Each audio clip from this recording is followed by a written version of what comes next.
Friends, मैं Vaishali. Welcome back to my online teaching channel easy economics by Vaishali 24 पे। तो friend, आज के इस क्लास में हम केवीएस एनवीएस पीजीटी इकोनॉमिक्स की प्रीवियस ईयर सबसे मोस्ट इंपॉर्टेंट क्वेश्चंस को सॉल्व करेंगे जो आपसे एग्जाम में बार बार पूछे जाते हैं। ठीक है दोस्तों, और ये जो मैं क्वेश्चन सॉल्व करा रही हूँ, जो पीवाईक्यूज हैं, आपके टॉप 10 पीवाईक्यूज हैं जो मैं सॉल्व करा रही हूँ, ये आपकी फोर्थ पार्ट होगी, फोर्थ क्लास होगी। ऑलरेडी 3 क्लासेस आपकी अपलोड कर दी गई हैं, तो वहाँ से आप देख सकते हो। और ये क्लासेस सभी के लिए बेनिफिशियल हैं जो भी इकोनॉमिक्स से तैयारी करना चाह रहा है। KVS NVS DSSB UP PGT LT grade GIC, जो भी इकोनॉमिक्स से तैयारी करना चाहता है, हर स्टेट के लिए बोल रही हूँ, ये वीडियो सभी के लिए यूजफुल है। तो चलिए स्टार्ट करते हैं आज के इस वीडियो में top 10 PYQs KVS NVS PGT economics के। तो क्वेश्चन नंबर 1 की तरफ हम चलते हैं। चलिए पहला क्वेश्चन सॉल्व करते हैं। तो पहला पीवाईक्यू हमारा, पहला क्वेश्चन है हमारा, if the demand for a commodity falls when its price fall what type of good is it. ऐसा कौन सा कमोडिटी है, ऐसा कौन सा गुड है कि जब आपका प्राइस कम होता है तो उसकी डिमांड भी कम हो जाती है, वो हमें बताना है। इसमें से 4 ऑप्शन है। पहला हमारा नॉर्मल गुड्स, सेकेंड हमारा इंफीरियर गुड्स, थर्ड हमारा गिफन गुड एंड डी है हमारा लग्जरी गुड। ठीक है, आपको ऐसे गुड्स के बारे में बताना है कि अगर प्राइस कम होता है तो क्वांटिटी डिमांड भी कम हो जाती है। क्वेश्चन ये है, ठीक है, कि किस गुड्स के अंतर्गत ये होता है। ठीक है, तो इसका आंसर आप लोग मुझे कमेंट सेक्शन में देते रहिएगा। ठीक है, चलिए मैं इसका आंसर बताती हूँ यहाँ पे कि सबसे पहले तो ऑप्शंस के थ्रू चेक कर लेते हैं कि पहले तो हमारा नॉर्मल गुड्स तो हमारा बेसिक नीड्स की चीज़ें होती हैं। ठीक है, तो इसमें जो प्राइस और डिमांड में पॉजिटिव रिलेशनशिप होता है। ठीक है, नॉर्मल गुड्स हमारे बेसिक नीड्स की चीज़ें होती है। फिर बी है हमारा इंफीरियर गुड्स आपकी हीन या घटिया वस्तुएं होती हैं जो आपकी नॉन ब्रांडेड वाली चीज़ें होती हैं। ठीक है, सी आते हैं हमारा गिफन गुड्स क्या होते हैं, एक स्पेशल टाइप के इंफीरियर गुड्स होते हैं। ठीक है, ये इसके अंदर क्या होता है कि जब आपका प्राइस इंक्रीज करता है तो क्वांटिटी डिमांड भी इंक्रीज करती है, और प्राइस डिक्रीज करता है तो क्वांटिटी डिमांड भी डिक्रीज करती है। ये ऐसा इसलिए होता है कि जो इनकम इफेक्ट होता है वो सब्स्टिट्यूशन इफेक्ट से ज़्यादा स्ट्रॉन्गर होता है। इसके अंदर जो इनकम इफेक्ट होता है वो निगेटिव इनकम इफेक्ट होता है, पर सब्स्टिट्यूशन इफेक्ट से ज़्यादा स्ट्रॉन्गर होता है।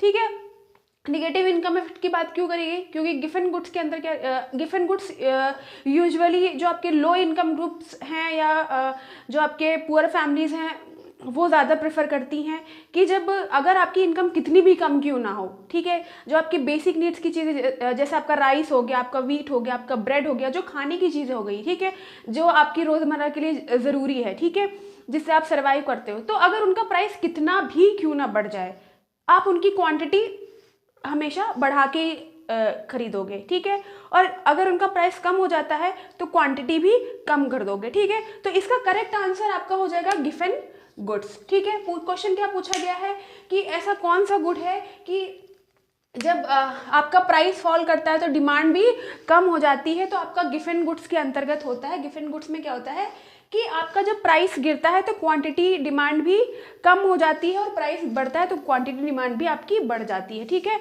इसमें जो इनकम इफेक्ट होता है सब्स्टिट्यूशन इफेक्ट से ज़्यादा इंपॉर्टेंट होता है। गिफन गुड्स आपके जो ज़रूरी चीज़ें होती हैं, खाने पीने की चीज़ें होती हैं, कि उनका प्राइस कितना भी बढ़ जाए पर आप उनकी क्वांटिटी को कम नहीं करोगे, उनकी क्वांटिटी को बढ़ाओगे। अगर इनका प्राइस कम हो जाता है तो इनकी डिमांड भी कम हो जाती है। ठीक है, इसके अंदर लॉ ऑफ डिमांड लागू नहीं होता है। ठीक है, तो इसका आंसर आपका करेक्ट आपका सी गिफन गुड्स हो जाएगा। ठीक है, अब चलते हैं हम लोग नेक्स्ट क्वेश्चन नंबर 2 की तरफ। तो सेकेंड पीवाईक्यू है, what is the difference between GDP at market price and GDP at factor cost, कि जीडीपी एट मार्केट प्राइस में और जीडीपी एट फैक्टर कॉस्ट में क्या डिफरेंस। 4 ऑप्शन है। पहला हमारा net factor income from abroad, NFIA जिसको बोलेंगे। दूसरा हमारा net indirect taxes, NIT। Third हमारा कंजम्पशन ऑफ फिक्स्ड कैपिटल, ठीक है, एंड डी है हमारा सब्सिडी ओनली। ठीक है, तो इसमें पूछा गया है कि जीडीपी एट मार्केट प्राइस और फैक्टर कॉस्ट में क्या डिफरेंस होता है।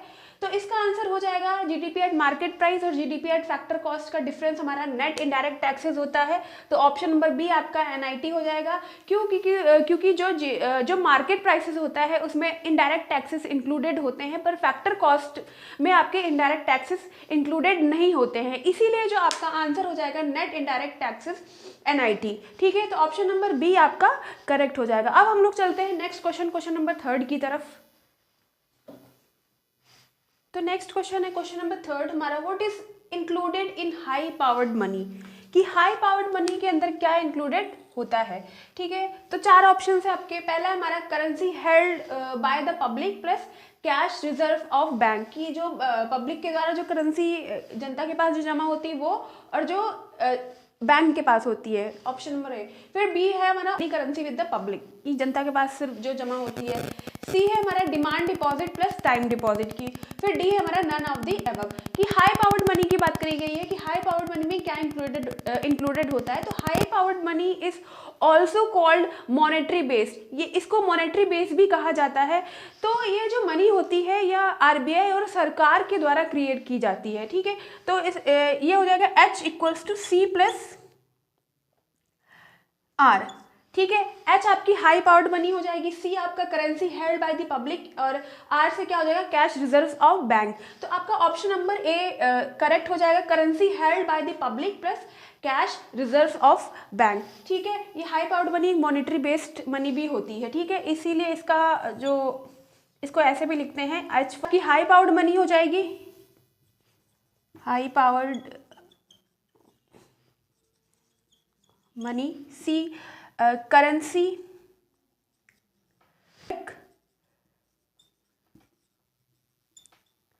और ये क्या हो जाएगा बैंक रिजर्व। ठीक है, तो जो आपकी हाई पावर्ड मनी होती है वो सरकार, जो आरबीआई होती है और सरकार के द्वारा क्रिएट करी जाती है, इसीलिए जो जनता के पास जमा होती है और जो बैंक के पास रिजर्व होता है वही हमारी हाई पावर्ड मनी होती है। तो ऑप्शन नंबर ए करेक्ट हो जाएगा, currency held by the public plus cash reserve of bank. इसको ऐसे भी लिखते हैं H equals to C plus R। ठीक है, तो ऑप्शन नंबर ए आपका करेक्ट हो जाएगा। अब चलते हैं हम लोग क्वेश्चन नंबर 4 की तरफ। अब चलते हैं हम लोग नेक्स्ट क्वेश्चन नंबर 4 की तरफ। क्वेश्चन नंबर 4 है हमारा, when was NITI Aayog established. NITI Aayog आपका कब एस्टैब्लिश्ड हुआ था? 2014, 2015, 2016 एंड 2017। इसका आंसर आप लोग मुझे कमेंट सेक्शन में दीजिए कि ये कब एस्टैब्लिश्ड हुआ था। तो नीति आयोग क्या होता है? नीति आयोग का फुल फॉर्म क्या हो जाएगा कि national institution for transforming India. ठीक है, नेशनल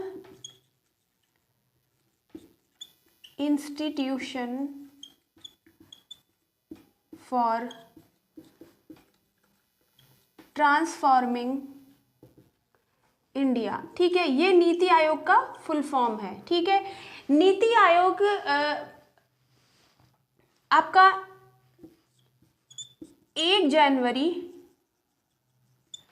2015 को एस्टैब्लिश्ड हुआ।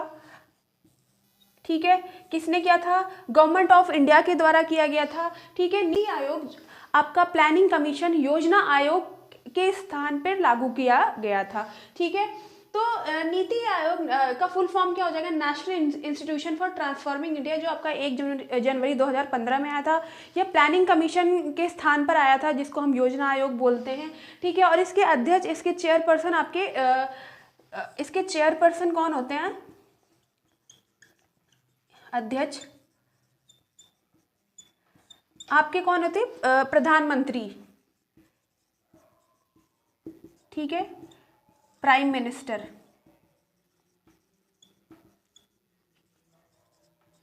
ठीक है, आपसे एग्जाम में ऐसे भी पूछ सकते हैं कि नीति आयोग का फुल फॉर्म पूछ सकते हैं।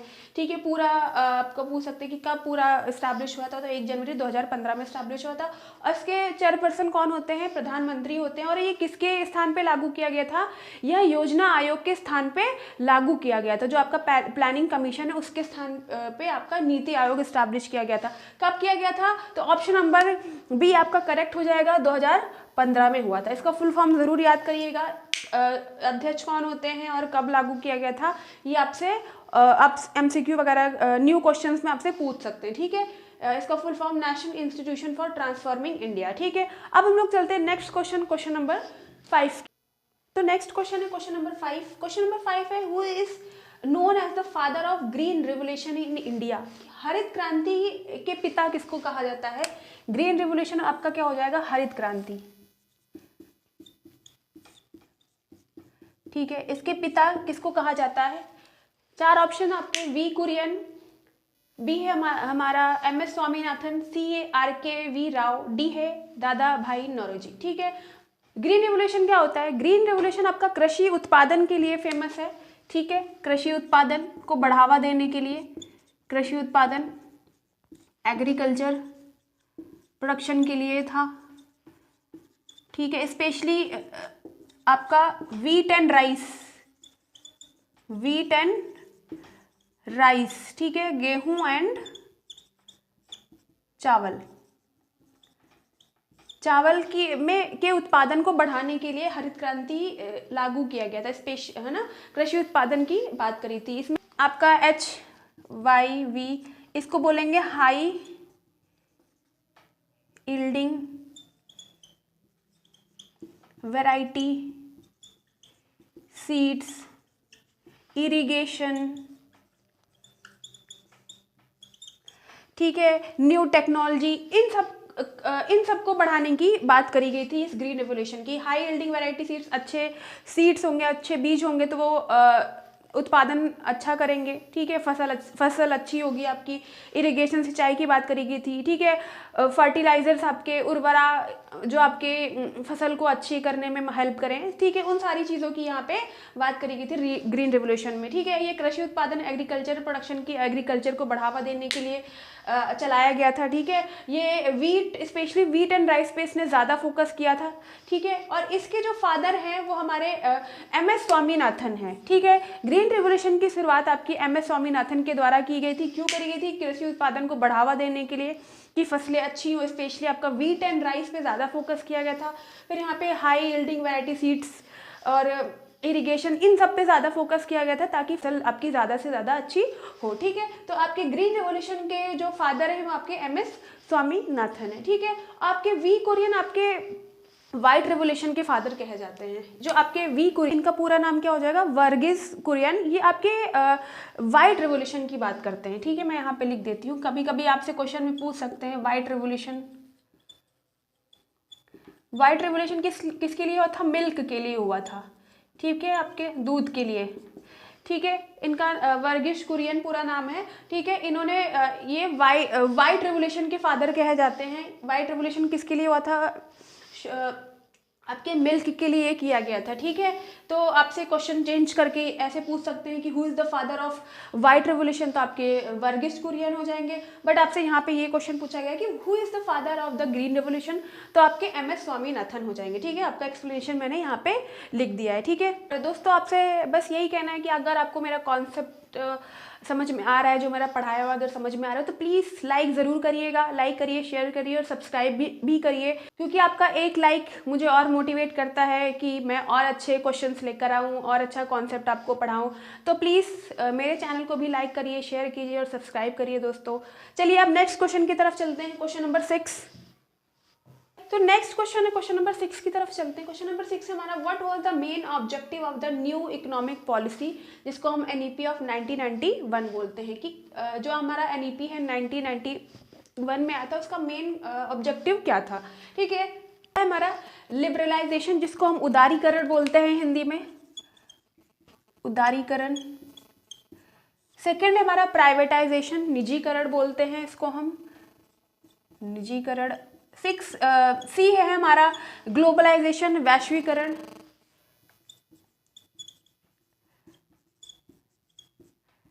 ठीक है, और D हमारा ऑल ऑफ दी एबव। ठीक है, इसमें से हमको करेक्ट ऑप्शन बताना है।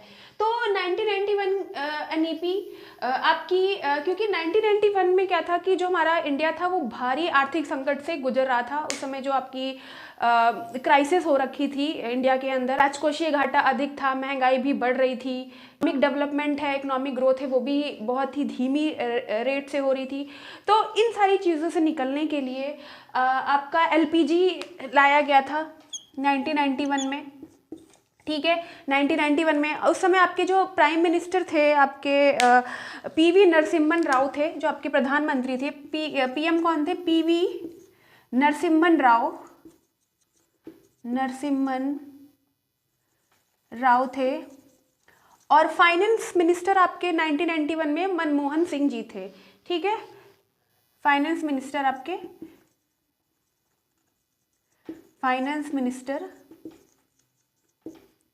आपके मनमोहन सिंह जी थे। ठीक है, मनमोहन सिंह जी थे। ठीक है, तो आपके उस समय जो प्रधानमंत्री थे पीवी नरसिम्हन राव जी थे, और जो आपके फाइनेंस मिनिस्टर थे मनमोहन सिंह जी थे 1991 में। तो भारी संकट से गुजर रहा था। जो इकोनॉमिक डेवलपमेंट है, इकोनॉमिक ग्रोथ है, बहुत ही धीमी दर से हो रहा था। ठीक है, बेरोजगारी बढ़ती चली जा रही थी। तो इन सारी चीज़ों से निपटने के लिए 1990 न्यू इकोनॉमिक पॉलिसी लाई गई थी 1991। तो उसमें एलपीजी की बात करी गई थी। तो आपका एल का मतलब हो जाएगा आपका लिबरलाइजेशन, उदारीकरण। पी का मतलब हो जाएगा प्राइवेटाइजेशन, और जी का मतलब हो जाएगा ग्लोबलाइजेशन। तो आपका करेक्ट ऑप्शन क्या हो जाएगा? डी, कि इन तीनों की बात करी गई थी। उदारीकरण मतलब लिबरलाइजेशन की बात करी थी कि गवर्नमेंट नियंत्रण था, जो गवर्नमेंट इंटरफेरेंस था उसको कम करना, कि लाइसेंस वगैरह जो सब जगह लागू हो रहा था उसको हटाना। ठीक है, कर की दर को कम करना ताकि लोग अच्छे से काम कर सके। ठीक है, फिर प्राइवेटाइजेशन की बात करी गई थी कि जो सार्वजनिक क्षेत्र की भूमिका थी, सार्वजनिक जो पब्लिक सेक्टर था उसको कम करना और प्राइवेट सेक्टर्स को ज़्यादा बढ़ावा देना। ठीक है, फिर ग्लोबलाइजेशन, वैश्वीकरण की बात करी गई थी कि वैश्वीकरण का कि इंटरनेशनल ट्रेड करना। ठीक है, कंट्री टू कंट्री ट्रेड को बढ़ावा देना, कि एक्सपोर्ट इंपोर्ट करना। तो उस समय इन सारी चीज़ों से निकलने के लिए एलपीजी स्टार्ट किया था, जो हमारा लिबरलाइजेशन जिसको हम उदारीकरण बोलते हैं, फिर हमारा प्राइवेटाइजेशन जिसको निजीकरण बोलते हैं, और ग्लोबलाइजेशन जिसको वैश्वीकरण बोलते हैं, ताकि हम इन सारी क्राइसिस से बाहर निकल सके। इसलिए इसका ऑप्शन नंबर डी हो जाएगा, ऑल ऑफ दी अबव। ठीक है, एनईपी आपकी 1991 में आई थी। आपके प्रधानमंत्री आपके पीवी नरसिम्हन राव जी थे उस समय, और फाइनेंस मिनिस्टर आपके मनमोहन सिंह जी थे। ठीक है, और इन्होंने ही एलपीजी की स्टार्ट करी थी। ठीक है, एनईपी 1991 में। ठीक है, तो इसका ऑप्शन आपका ऑप्शन नंबर डी हो जाएगा। अब चलते हैं हम लोग नेक्स्ट क्वेश्चन नंबर 7 की तरफ। ठीक है, नेक्स्ट क्वेश्चन हमें क्वेश्चन नंबर 7 है आपका, when marginal utility become zero what happens to total utility. कि जब आपका मार्जिनल यूटिलिटी जीरो होता है तो उस समय टोटल यूटिलिटी क्या होता है। ठीक है, तो आपके 4 ऑप्शन है, जीरो हो जाता है, मैक्सिमम हो जाता है, मिनिमम हो जाता है, या कम हो जाता है, फॉल्स कर जाता है। ठीक है, मार्जिनल यूटिलिटी क्या है कि जब हम एक्स्ट्रा यूनिट कंज्यूम करते हैं तो उसकी वजह से जो हमें एक्स्ट्रा सेटिस्फैक्शन मिलता है वो हमारा मार्जिनल यूटिलिटी होता है। ठीक है, तो हम पहले डायग्राम यहाँ पे देख लेते हैं। आपका डायग्राम, जैसे हम यहाँ पे डायग्राम बना लेते हैं। ठीक है, ये आपका टोटल यूटिलिटी होता है और ये आपका मार्जिनल यूटिलिटी होता है। ठीक है, जब आपका टोटल यूटिलिटी इंक्रीज करता है, ठीक है, कि 3 स्टेजेस होते हैं आपके, ये इंक्रीज करता है, यहाँ पे कांस्टेंट हो जाता है, या मैक्सिमम हो जाता है। ठीक है, और यहाँ पे क्या होता है, डिक्रीज करने लगता है। ठीक है, ये एरो आपका इंक्रीज, ये कांस्टेंट। ठीक है, जब आपका मार्जिनल यूटिलिटी, जब आपका टोटल यूटिलिटी इंक्रीज करता है तो आपका मार्जिनल यूटिलिटी पॉजिटिव होता है। ठीक है, ये हमने पढ़ा था ऑलरेडी कॉन्सेप्ट क्लासेस में। जिसको यूटिलिटी की क्लास देखनी है, मैंने एक क्लास अपलोड कर दी, आप जाके मेरे चैनल पे देख सकते हैं। ठीक है, वहाँ पे मैंने विद डायग्राम फुल एक्सप्लेनेशन के साथ यूटिलिटी का चैप्टर मैंने पढ़ाया है, तो आप लोग वहाँ जाके देख सकते हो। ठीक है, तो मार्जिनल यूटिलिटी क्या होता है कि जब हम एक्स्ट्रा चीज़ें कंज्यूम करने लगते हैं तो एक टाइम का जो आपकी सेटिस्फैक्शन लेवल है वो आपका कम होने लग जाता है। ठीक है, पहले तो इंक्रीज करता है, फिर एकदम से कांस्टेंट हो जाता है, फिर एकदम से डिक्रीज करने लग जाता है। ठीक है, तो जब आपका टोटल यूटिलिटी इंक्रीज कर रहा था तो आपका मार्जिनल यूटिलिटी आपका क्या था, पॉजिटिव था। ठीक है, कि जैसे एग्जाम्पल ले लेते हैं कि आपको भूख लगी है। ठीक है, आपने जब पहली रोटी खाई तो आपको फुल सेटिस्फैक्शन मिला। ठीक है, क्योंकि उस समय आपको भूख लगी थी। फिर आपने दूसरी रोटी खाई तो आपका सेटिस्फैक्शन थोड़ा सा कम हो, क्योंकि भूख आपकी कम हो गई। तीसरी रोटी खाई तो और सेटिस्फैक्शन कम हो गया, चौथी खाई और कम हो गया, पांचवी खाई और कम हो गया, कांस्टेंट हो गया। छठी खाई क्योंकि एकदम से भूख मिट चुकी थी तो आप एकदम से माइनस में चले गए, क्योंकि छठी रोटी में आपको कोई सेटिस्फैक्शन नहीं मिल रहा, क्योंकि भूख आपकी पहली रोटी में ही मिट चुकी है। ठीक है, तो वहाँ पर यही चीज़ बताना है कि जब आपका मार्जिनल यूटिलिटी जीरो होता है तो उस समय क्या होता है कि टोटल यूटिलिटी क्या होता है। तो ये यहाँ पे जब आपका टोटल यूटिलिटी इंक्रीज कर रहा है तो आपका मार्जिनल यूटिलिटी पॉजिटिव है। ठीक है, फिर जब आपका टोटल यूटिलिटी, ये क्योंकि ये जीरो है, ठीक है, ये आपकी जीरो वाली लाइन होती है, आपकी ओरिजिन वाली लाइन होती है, तो इस समय यहाँ पे मार्जिनल यूटिलिटी क्या है, जीरो है, जीरो है। जब आपकी मार्जिनल यूटिलिटी जीरो होती है तो जो हमारा टोटल यूटिलिटी होता है उस समय मैक्सिमम होता है, सबसे ज्यादा होता है, ठीक है, मैक्सिमम, ठीक है, क्लियर, कि जब आपका मार्जिनल यूटिलिटी जीरो होता है तो आपका जो टोटल यूटिलिटी होता है उस समय सबसे ज्यादा होता है और कांस्टेंट होता है, ठीक है। तो ऑप्शन नंबर क्या हो जाएगा आपका, option number B is maximum, ठीक है, आपका ऑप्शन नंबर बी करेक्ट हो जाएगा, मैक्सिमम हो जाएगा। जब आपका मार्जिनल यूटिलिटी जीरो होता है, जैसे कि डायग्राम में शो किया गया है, तब आपका टोटल यूटिलिटी आपका सेकंड स्टेज पे होता है, सेकंड स्टेज पे क्या हो जाता है, आपका मैक्सिमम हो जाता है, सबसे ज्यादा हो जाता है, ठीक है। ये आपकी तो आपका ऑप्शन नंबर बी मैक्सिमम सही हो जाएगा। और आप जाके प्लीज़ यूटिलिटी का कॉन्सेप्ट अच्छे से पढ़ लीजिए, ताकि देखो कॉन्सेप्ट पढ़ना बहुत ज़रूरी है, जब तक आप कॉन्सेप्ट को क्लियर नहीं करोगे तब तक आप एमसीक्यू या पीवाईक्यू वगैरह सॉल्व नहीं कर सकते। इसलिए आप जाके मेरे चैनल पे मैंने मैक्रो इकोनॉमिक सीरीज़ की प्लेलिस्ट बनाई है, ठीक है, तो आप जाके वहाँ पे जो भी टॉपिक आप देखना चाहते हो आप वहाँ पे इजीली आपको मिल जाएगी, आप देख सकते हो, ठीक है। अब चलते हैं क्वेश्चन नंबर 8 की तरफ, ठीक है। नेक्स्ट क्वेश्चन है क्वेश्चन नंबर 8। क्वेश्चन नंबर 8 हमारा है if MPC marginal propensity to consume is 0.75, MPC अगर हमारा 0.75 है,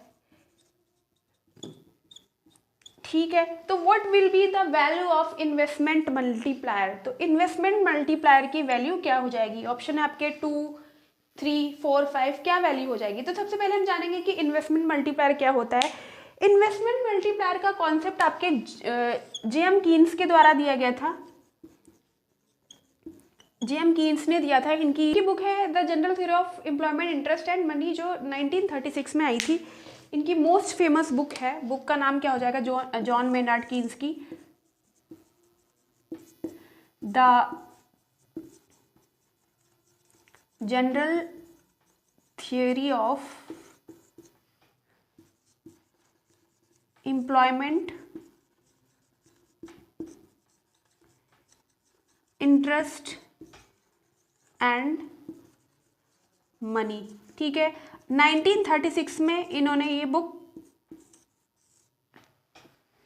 1936 में इनकी ये बुक आई थी, ठीक है। तो इन्वेस्टमेंट मल्टीप्लायर का कॉन्सेप्ट आपके जेएम कीन्स के द्वारा दिया गया था। इनकी बुक है, मोस्ट फेमस बुक है the general theory of employment interest and money, जो आपकी 1936 में आई थी, ठीक है। तो इन्वेस्टमेंट मल्टीप्लायर का मतलब ये हो जाएगा कि अगर इन्वेस्टमेंट में थोड़ा सा भी इंक्रीमेंट होता है, अगर इन्वेस्टमेंट हमारा थोड़ा सा भी बढ़ जाता है तो इसे नेशनल इनकम भी इंक्रीज करता है, ठीक है। यही होता है हमारा इन्वेस्टमेंट मल्टीप्लायर। तो यहाँ पे एमपीसी दिया गया हमारा, इसका फुल फॉर्म हो जाएगा मार्जिनल प्रोपेंसिटी टू कंज्यूम, आपका दिया है 0.75। तो इन्वेस्टमेंट मल्टीप्लायर निकालना, तो इसका फॉर्मूला क्या हो जाएगा कि इसको के बोलते हैं, इन्वेस्टमेंट मल्टीप्लायर को के बोलते हैं। तो के इज द, अगर क्योंकि हमें इन्वेस्टमेंट मल्टीप्लायर निकालना है तो 1/1 माइनस एमपीसी, ठीक है। ये इन्वेस्टमेंट मल्टीप्लायर का फॉर्मूला है, ठीक है, कि आपका इन्वेस्टमेंट मल्टीप्लायर हो जाएगा, ठीक है। तो 1/1 माइनस 0.7, जब इसको हम सॉल्व करेंगे तो k इक्वल्स टू 4, इसका आंसर क्या हो जाएगा आपका 4 आ जाएगा। तो ऑप्शन नंबर सी आपका करेक्ट हो जाएगा, ठीक है, क्लियर, ठीक है। इन्वेस्टमेंट मल्टीप्लायर का कॉन्सेप्ट आपके जेएम कीन्स ने दिया था, आपसे पूछ सकते हैं एमसीक्यू वगैरह में, ऐसे ही न्यू क्वेश्चन आपसे पूछ सकते हैं कि इन्वेस्टमेंट मल्टीप्लायर का कॉन्सेप्ट आपके जेएम कीन्स ने दिया, या जेएम कीन्स की बुक का नाम क्या है, तो the general theory of employment interest and money कब आई थी, 1936 में आई थी, ठीक है। एमपीसी ऐसे क्वेश्चन आपसे पूछते हैं सोल्यूशन वाले कि इन्वेस्टमेंट मल्टीप्लायर का फॉर्मूला क्या हो जाएगा, तो 1/1 माइनस एमपीसी हो जाएगा, ठीक है। इसी में इसको पुट कर देंगे हम, ठीक है। तो आपका सॉल्व कर लेंगे तो आपका इन्वेस्टमेंट मल्टीप्लायर क्या आ जाएगा 4 आ जाएगा। तो ऑप्शन नंबर सी आपका 4 करेक्ट हो जाएगा, ठीक है। अब हम चलते हैं क्वेश्चन नंबर 9 की तरफ। तो नेक्स्ट क्वेश्चन हमारा क्वेश्चन नंबर 9 है हमारा, which of the following is a quantitative credit control method of RBI, कि आरबीआई के द्वारा क्वांटिटेटिव क्रेडिट मेथड क्या है। 4 ऑप्शन हैं आपके, मॉरल सुएशन, बी है मार्जिन रिक्वायरमेंट्स, सी है हमारा bank rate policy and D है क्रेडिट रैशनिंग, ठीक है। आरबीआई का फुल फॉर्म क्या है, रिजर्व बैंक ऑफ इंडिया, ठीक है। Reserve bank of India, reserve bank of India, ठीक है। फिर ये कौन सी बैंक है, इसको सेंट्रल बैंक कहते हैं, ठीक है, ये सेंट्रल बैंक होती है, ठीक है। फिर ये कब इस्टेब्लिश्ड हुई थी, 1935 में इस्टेब्लिश्ड हुई थी। अब इस्टेब्लिश्ड कब हुई थी, 1935 में इस्टेब्लिश्ड हुई थी, ठीक है। और नेशनलाइजेशन कब हुआ था इसका, 1949 में इसका राष्ट्रीयकरण किया गया था, ठीक है। राष्ट्रीयकरण कब किया गया था इसका, 1949 में इसका राष्ट्रीयकरण किया गया था, ठीक है। Reserve bank of India central bank होती है, इस्टेब्लिशमेंट 1935 में हुआ था और नेशनलाइजेशन इसका कब हुआ था, 1949 में हुआ था। और इसका हेडक्वार्टर मुंबई में है, ठीक है। इसका हेडक्वार्टर कहाँ है, मुंबई, ठीक है। आपसे पूछ सकते हैं एमसीक्यू वगैरह में, ठीक है। तो क्वांटिटेटिव क्रेडिट कंट्रोल में आरबीआई जो क्रेडिट होता है उसको कंट्रोल करती है, ठीक है। तो कंट्रोल कैसे करती है, आपका बैंक रेट पॉलिसीज के द्वारा कंट्रोल करती है। तो ऑप्शन नंबर सी आपका करेक्ट हो जाएगा, bank rate policies. Bank rate policies में क्या करती है कि जो गवर्नमेंट होती है वो रेट को घटाती बढ़ाती है, तो जो लोन होता है, ऋण होता है, वो कभी सस्ता हो जाता है, कभी महंगा हो जाता है। तो इससे गवर्नमेंट जो क्रेडिट होता है उसको कंट्रोल कर लेती है, ठीक है। तो आपका ऑप्शन नंबर सी सही हो जाएगा, बैंक रेट पॉलिसी, ठीक है। जो आपका रेपो रेट होता है, सीआरआर होता है, ये ठीक है, रिजर्व रेपो रेट होता है, इन सब से क्रेडिट को कंट्रोल करती है, इसीलिए ऑप्शन नंबर सी आपका बैंक रेट पॉलिसी करेक्ट हो जाएगा, ठीक है। अब चलते हैं हम लोग क्वेश्चन नंबर 10, लास्ट क्वेश्चन की तरफ। तो क्वेश्चन नंबर लास्ट हमारा क्वेश्चन नंबर 10। क्वेश्चन नंबर 10 है, why is indifference curve convex to the origin, कि जो इंडिफरेंस कर्व होता है कॉन्वेक्स क्यों होता है, ठीक है। ऑप्शन है हमारा, पहला ऑप्शन है इंक्रीजिंग एमआरएस, एमआरएस मतलब marginal rate of substitution, B हमारा diminishing marginal rate of substitution, C है constant rate marginal rate of substitution and D none of these. तो सबसे पहले इंडिफरेंस कर्व जान लेते हैं कि इंडिफरेंस कर्व क्या होता है। इंडिफरेंस कर्व एक ऐसा कर्व होता है जो दो गुड्स के कॉम्बिनेशंस को बताता है जिनसे हमें इक्वल सेटिस्फैक्शन मिलती है, ठीक है। कि कोई भी जो दो गुड्स का हम यूज़ करें, दोनों गुड्स को हम कंज्यूम करें, कंज्यूम करने के बाद हमें इक्वल सेटिस्फैक्शन मिल रही है, ठीक है। इसका डायग्राम देख लेते हैं इंडिफरेंस कर्व का। तो ये आपका गुड एक्स हो जाएगा यहाँ पे, ठीक है। ओ एक्स एक्सिस पे, इधर हमारा गुड वाई हो जाएगा, ठीक है, ओ वाई एक्सिस पे, ठीक है। ये हमारा है इंडिफरेंस कर्व, इसको हम इंडिफरेंस कर्व बोलते हैं। ये नीचे की तरफ डाउनवर्ड स्लोपिंग का होता है। ऐसा इसलिए होता है क्योंकि हम यहाँ पे दो कॉम्बिनेशंस की बात करिए, दो गुड्स की कॉम्बिनेशन की बात करिए कि दोनों से हमें इक्वल सेटिस्फैक्शन मिल रहा है, ठीक है। हम दोनों को ही कंज्यूम कर रहे हैं। हम एग्जांपल भी ले लेते हैं कि जैसे एप्पल हमने ले लिया और हमने यहाँ पे बनाना ले लिया, ठीक है। एप्पल हम 1 खा रहे हैं और बनाना हम 5 खा रहे हैं, ठीक है, क्योंकि हम अपनी इनकम के हिसाब से अकॉर्डिंग हम मार्केट के अंदर बिहेव करते हैं। तो जैसे ही बजट होगा उस हिसाब से हम चीज़ों को खरीदेंगे, क्योंकि एप्पल ज़्यादा महंगा आता है, बनाना कम चीप होता है, तो इसलिए चीप कम रेट में मिलता है। तो हमने एप्पल 1 खरीदा, बनाना 5 खरीदा, पर हम दोनों को ही कंज्यूम करें, दोनों से ही हमें सेटिस्फैक्शन मिल रही है, ठीक है। फिर क्या होगा कि अब हमें एप्पल एक और खाना है, तो हमने क्या किया कि एप्पल की क्वांटिटी बढ़ा ली और बनाना की क्वांटिटी हमने कम कर दी, ठीक है।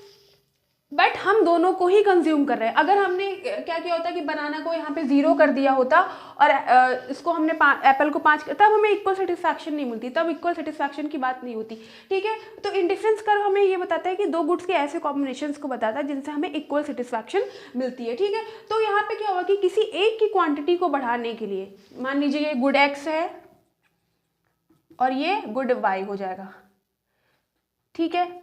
तो गुड एक्स की क्वांटिटी बढ़ाने के लिए हमें गुड वाई की यूनिट्स को सेक्रीफाइस करना पड़ा, उसी को हम लोग मार्जिनल रेट ऑफ सब्स्टिट्यूशन बोलते हैं, ठीक है। एमआरएस का फुल फॉर्म क्या हो जाता है, एमआरएस का मार्जिनल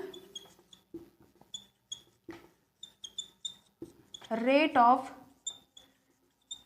सब्स्टिट्यूशन, इसी को मार्जिनल रेट ऑफ सब्स्टिट्यूशन बोलते हैं। इसका फॉर्मूला क्या हो जाएगा, MRS X Y equals to delta Y upon delta X, ठीक है। इसका मतलब ये हो जाएगा कि हमें x की यूनिट बढ़ाने के लिए हमें y की यूनिट को सेक्रीफाइस करना पड़ा, मतलब जो दोनों इनवर्स रिलेशनशिप होता है। इसीलिए जो हमारा आईसी कर्व होता है वो नीचे की तरफ गिरता हुआ होता है, इसी को मार्जिनल रेट ऑफ सब्स्टिट्यूशन बोलते हैं। तो इसका आंसर ऑप्शन नंबर बी हो जाएगा कि कॉन्वेक्स क्यों होता है, because of diminishing marginal rate of substitution. ठीक है, diminishing marginal rate of substitution का मतलब ये हो जाएगा कि गुड x की क्वांटिटी बढ़ाने के लिए हमें गुड y की क्वांटिटी को सेक्रीफाइस करना पड़ा। ठीक है, इसीलिए जो हमारा इंडिफरेंस कर्व होता है डाउनवर्ड स्लोपिंग का होता है। ठीक है, डाउनवर्ड स्लोपिंग का होता है। ठीक है, और क्या होता है, कॉन्वेक्स होता है। ठीक है, नीचे की तरफ गिर रहा होता है। ठीक है, लेफ्ट टू राइट। ठीक है, मार्जिनल रेट ऑफ सब्स्टिट्यूशन का फॉर्मूला क्या हो जाएगा, delta Y upon delta X. ठीक है, तो इसका ऑप्शन क्या हो जाएगा, B option, diminishing marginal rate of substitution हो जाएगा। ठीक है दोस्तों, तो ये थे हमारे top 10 PGT NVS KVS PGT economics के पीवाईक्यूज फ्रेंड्स।